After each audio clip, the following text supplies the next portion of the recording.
2026 NFL offseason is here, and the Cowboys front office with some big decisions looming. Jerry Jones, Stephen Jones, Brian Schottheimer, and Will McClay already coming to the consensus to move on from Matt Eberflus as the defensive coordinator in Dallas. Just one season back with the Cowboys, and the social media reaction plentiful after the defensive coordinator for Dallas in 2025, a unit that gave up the most points in franchise history, 511, is no longer with the franchise. Welcome in to Cowboys Special Edition from the Globe Life Studios at the Star in Frisco, alongside Isaiah Stanback and Nate Newton. I'm Kyle Youmans. Gentlemen, your initial reaction on Matt Eberflus being fired as the defensive coordinator? I understand it. I completely understand it. I hate it for Coach Eberflus because he's such a great person. Unfortunately, you don't make hires solely on the fact that somebody is a great person. You know, he has not had a good run as a defensive coordinator the last few years. Obviously, he came from Chicago where he was fired, and now fired from Dallas because of lack of performance with his units.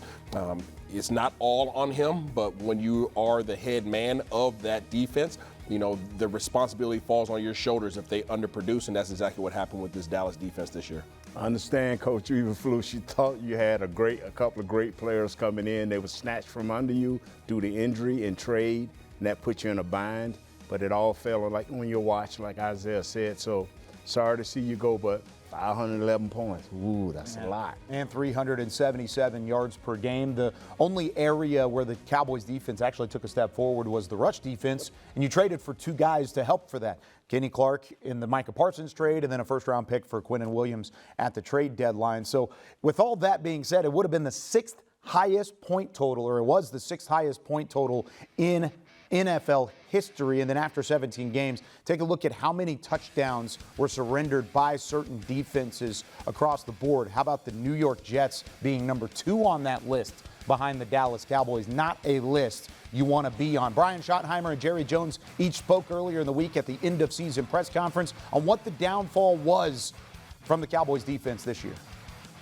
It was different things every week. And, you know, some of the struggles in the pass game when we were playing zone, and then some of the struggles in the pass game when we were playing man-to-man. And, you know me, the number one thing that you want to do is stop the run. I thought we actually did that in the latter part of the season.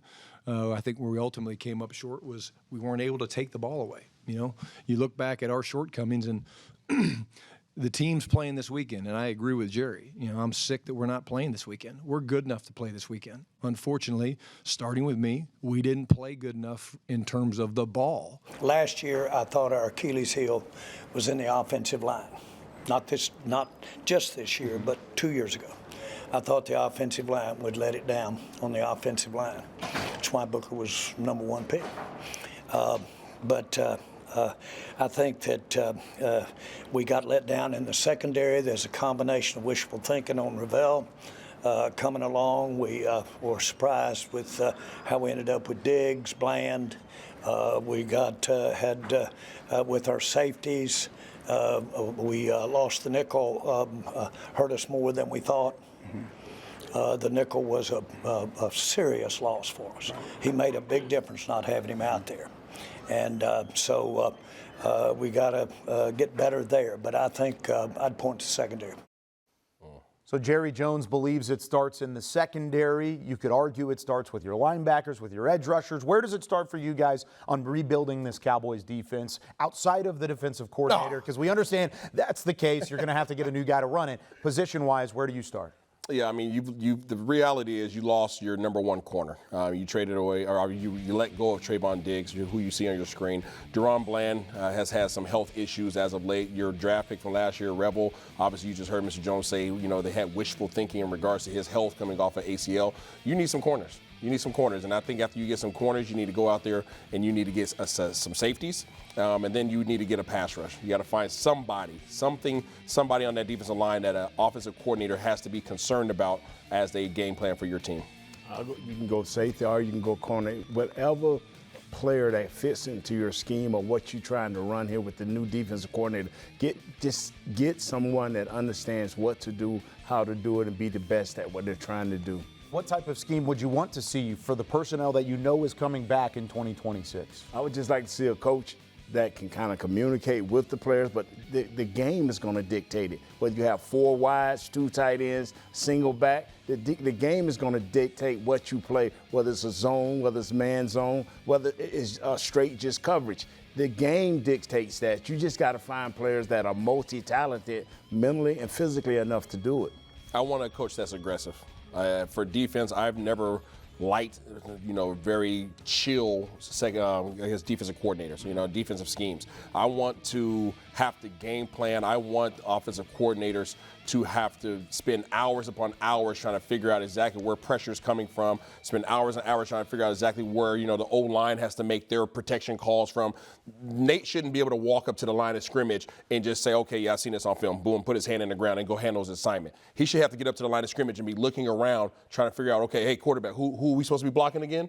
That's what you want from a defensive coordinator. Cause confusion, cause havoc, and go out there and fly around. So let's take a look at what Dallas has done over the last few defensive coordinator hires. They've all been head coaches. Todd Archer of ESPN saying since 2014, each defensive coordinator has once been a head coach in the NFL. Each of their last 5 defensive coordinator hires. Now, Jerry Jones was asked about this. Does it have to be a former head coach? He said no.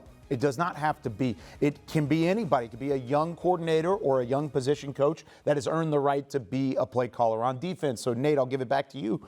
What are some of those attributes that you're looking for? Because it doesn't have to be a former head coach, but does it need to be in your eyes? Yeah, I know. What I'm looking for is a guy that can communicate, who can teach the 3 skills of seeing, writing, and going out on the field and doing it. We need a guy, like Isaiah said, we want an aggressive guy, but we want a smart guy who can detect who smart players are to put them in the right place to play. And how big is experience whenever you add all of those things in, Isaiah, for a defense that kind of needs some experience in their coaching staff? I think it's important. I also think that if you have a young, talented mind, that you can bring that person in as well if they can do the things that Nate's talking about in terms of communicating, in terms of connecting. This is a different generation, let's be honest with it, right? So the old school style doesn't necessarily always connect with the guys in the locker room, but you have to be able to connect, to communicate, and get across what it is that you are demanding of the players that are going to be on that side of the field, because they have to understand, if I'm going to be on this team, I have to fit in with what he's doing, and I got to get with the program.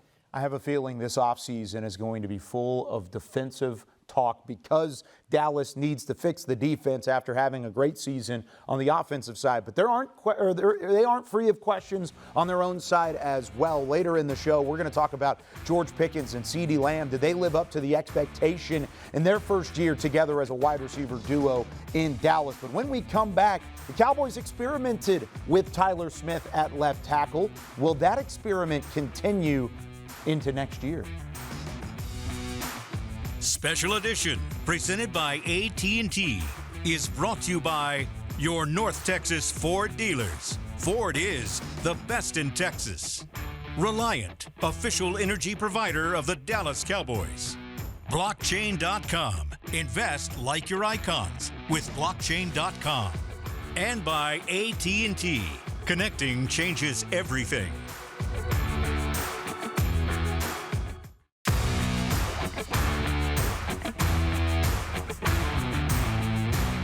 This segment is brought to you by your North Texas Ford dealers. Ford is the best in Texas. I would like there to be some clarity, for sure, and I'll get that. We're going to have those conversations. We had a conversation later today or whatever. I'll kind of get that clarity from him and, what their vision is and kind of what they see. I do have some thoughts in my mind that I'm going to share with him, and of course, I think he has some thoughts on it as well. Right now, obviously, I made a lot of money playing, offensive guard. That's what it is. I had the most reps I have in the NFL at offensive guard, so obviously I'm more comfortable there. It's a matter of conversation. I feel like I just need to know. This year it was kind of injuries, guys were up and down, and so of course, I made that move for the team, but we're going to kind of find out what the grand scheme of things is going to be. And it might be a conversation that carries on, for longer than just today, but at least today will give us clarity. Reading in between the lines a little bit, Tyler Smith not excited to play left tackle in the future, but wants clarity from Brian Schottenheimer in the Cowboys front office. Brian Schottenheimer did say at one point in time they did have a conversation after this, and they said, we think you're an all-decade guard. We think you're going to be a great left tackle. However, we're going to do what's best for the team moving forward. So still not a ton of clarity from the front office side. Nate Newton, where would you play Tyler Smith? There's only one position for him, that's left guard. 2 reasons, Kyle. 2 reasons, Isaiah. You moved him to left tackle, and our pressure rate went up in the middle. We gave up more sacks towards the end of the year, coming up the middle. That tells you that Booker, BB, and this kid, Tyler Smith, need to be in the middle so Dak can be able to step up and get away from outside pressure. There's no way of getting away from inside pressure. BB needs help, and that guy is sitting on his left side, need to move one man in back the way he was, and that's Tyler Smith. He's a left guard, coach. I am with you. I'm not going to go against what this man just said. I want him at left guard. The reason being for everything that Nate just said, in addition to the fact that if you play him at left tackle, you now need somebody to step up at center and guard. If you just play him at left guard, you don't have to worry about somebody at the left tackle position. So you can shuffle one piece or you can shuffle 2. The choice is yours. And if you hear it from Nate Newton, then it might be a pretty good idea. Maybe you want to play him at left guard in the future. I think we're all in consensus up here where the Cowboys should have him moving forward. And I think they'll come to that realization as time goes on, most likely. But will they come to the realization that they need George Pickens on the offensive side to pair with CeeDee Lamb? We talk about the dynamic duo on the outside when we come back. This segment was brought to you by your North Texas Ford dealers. Ford is the best in Texas.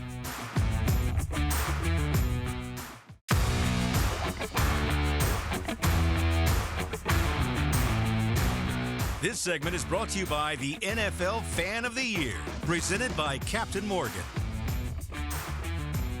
2 of the best friends that anybody could have. George Pickens, CeeDee Lamb, part of the Cowboys offense that ranks 2nd in the NFL in scoring. These 2 guys were weapons for Dak Prescott throughout the year, and it's going to be a conversation all the way up until the deal is done. Do you bring back George Pickens? I think all of us say the answer is yes. Please bring back George Pickens, but then that money is going to be a question mark moving forward. Jerry Jones did say earlier this week with their press conference that they have the money now because of the trade from Micah Parsons earlier this season. Let's start with both of these guys and what they did in 2025. Did CeeDee Lamb live up to your expectations as one of the top NFL receivers? Yeah, when he was available, absolutely. I think obviously CeeDee Lamb is somebody that is considered to be top 3 in the league, in my opinion. But I believe that his availability became a question this year. But when he was present, his presence was felt absolutely all day long. So I think that you have to make sure that CeeDee's healthy, and you definitely need to take care of George. I agree 100%. George came in here and did what he needed to do. The ghost that they saw in Pittsburgh never arrived here with the Dallas Cowboys. And CeeDee, you still my fan. Yes, there it is. Still your guy. Yeah. Still your guy. I like it. I like it. He was fantastic throughout the year, but like you said, when available, he missed a couple of games, which is rare for CeeDee. He had not missed games other than the end of 2024 when he sat out of playoff contention after playing through some injuries. Then he comes back and missed a couple games in the middle. It's the first time we've ever even had a slight conversation about it. CeeDee, not injury prone, but just something to keep an eye on moving forward. Now, George Pickens finishes 3rd in the NFL in receiving, one of the best receivers in the league this year, no doubt about it. What type of contract did he earn with his play in 2025? He earned a top 10 NFL contract. That's what just took place. George Pickens deserves the bag. He earned the bag, and Dallas Cowboys are going to have to figure out a way to every day we're shuffling some money around so that he can get the bag because he is going to demand it. And it's not somebody of personality that you want to play with when it comes to messing around with a franchise tag. Don't even throw that word out there. I think you will get a defensive player, and you won't get somebody that you necessarily like. You might even get the old version of George that everybody said was him. I know, don't say it. Don't do it. Don't play around with that franchise tag. Give the man his money. You know, the tag start there. Now, as soon as you can put the tag, but also with that tag up underneath it, Kyle, you say, you are not going anywhere, so you will work with us. Just do it like that. You say do it like that. Just you're saying the tag in terms of like this gives us time to talk. Just give us time to talk. Okay. I mean, I'm yes, with you on sir. that Yes, one. sir. I'm with Yeah. you on Because that one. you don't have to play on the franchise tag. Correct. You don't have to play on that. It gives a placeholder to have a conversation until really the start of the regular season is what it allows you to do. And it allows you to make sure that there's still that helmet on George Pickens. There he is. There's George Pickens. You got to be able to have him in this room to be able to live up to the expectations that you had last year. You can put a flag in the ground just like you do for your sprinklers and then take it out and give him his money. I like how you said shuffling because they're currently projected to be $33 million over the cap in 2026. They're going to have to move some money around to get there. That's one of the offseason acquisitions that the Cowboys hope to make this year by retaining George Pickens. But there are some big decisions on the way. We'll give you some NFL draft and some offseason dates to remember when we come back. This segment was brought to you by the NFL Fan of the Year, presented by Captain Morgan.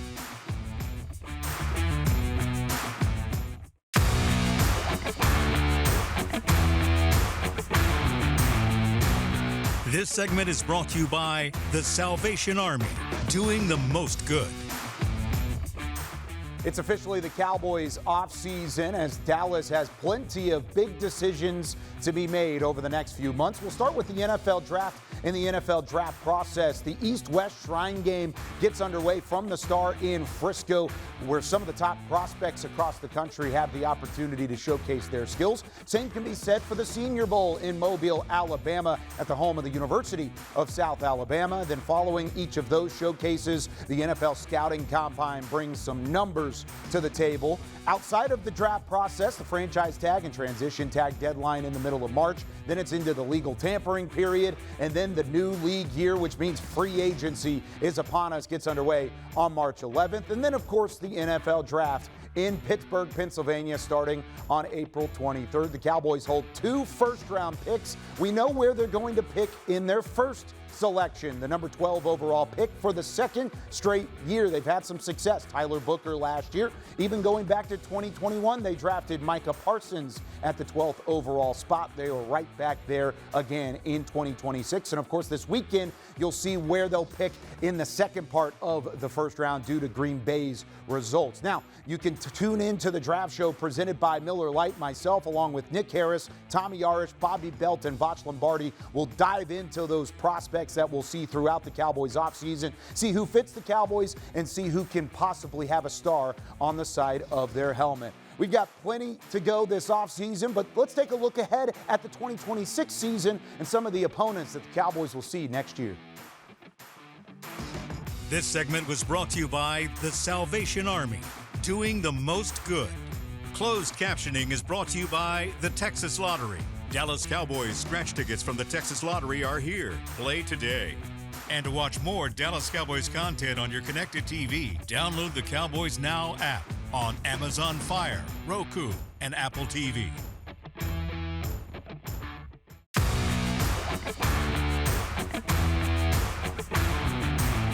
Special edition presented by AT&T was brought to you by your North Texas Ford dealers. Ford is the best in Texas. Miller Lite, the only beer of the Dallas Cowboys. And by AT&T, connecting changes everything.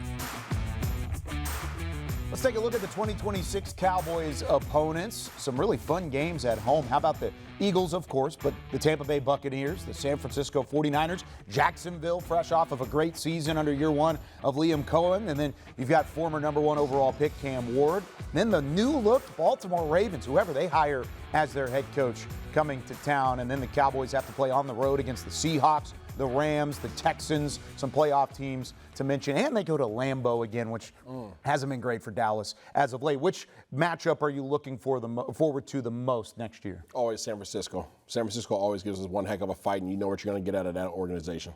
Seattle, man. Seattle is up and coming, and they winning despite of their quarterback.